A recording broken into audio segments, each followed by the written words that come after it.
মোস্তাফিজুর রহমানের কামব্যাক করতে পারবে না, এই কথাটা বলছিল কে?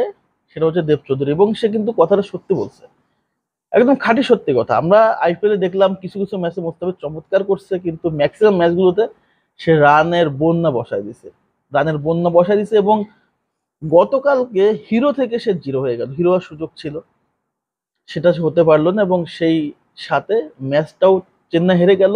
সে নিজেও ডুবলো, দলকেও আসলে ডুবাই আসলো। এমন একটা বোলার যার ক্রিকেট, ইন্টারন্যাশনাল ক্রিকেটের হচ্ছে যদি আপনি পরিধি দেখেন, প্রায় 8-9 বছরের লং একটা এক্সপিরিয়েন্স।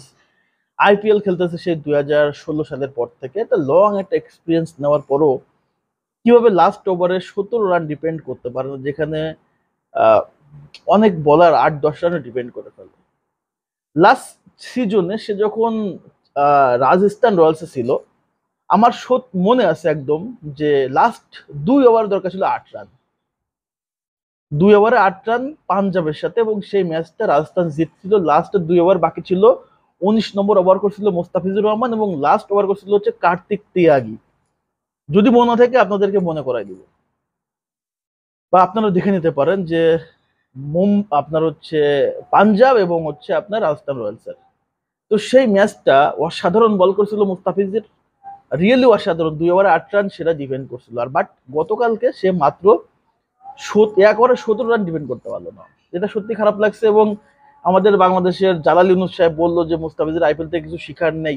আসলে শিখার নাই, সত্যি শিখার নাই। তার কি মুখে ঝাঁটা মারছে, ধামা মারছে? ভাই, কোনো প্লেয়ারের শিকার শেষ নাই, কোনো প্লেয়ারের শিকার শেষ না। মেসিরও এখনো শিকার শেষ না, মেসি এখনো শিখে। যদি শিকার শেষ না থাকতো মেসি কোর্স নিত না, যদি শিকার না থাকতো তাহলে ক্রিস্টিয়ানো রোনালদোর কোর্স লাগতো না। সে সবই শিখে ফেলছে। সো এখনো মুস্তাফিজের অনেক কিছু শিকার আছে, যদি শিকার না থাকতো তাহলে গতকালকে ম্যাচটা সে ভালোভাবেই উইন করতে পারতো, এবং তার দল চেন্নাই জিততো। অভিজ্ঞতার দাম স্টোইনিস দিছে, একা হাতে আসলে লখনৌকে জিতাইলো, এবং শেষ ওভারে মুস্তাফিজ ম্যাচটা হারাই দিয়ে আসলো। So Mustafiz is never coming back. Really really Mustafiz never coming back.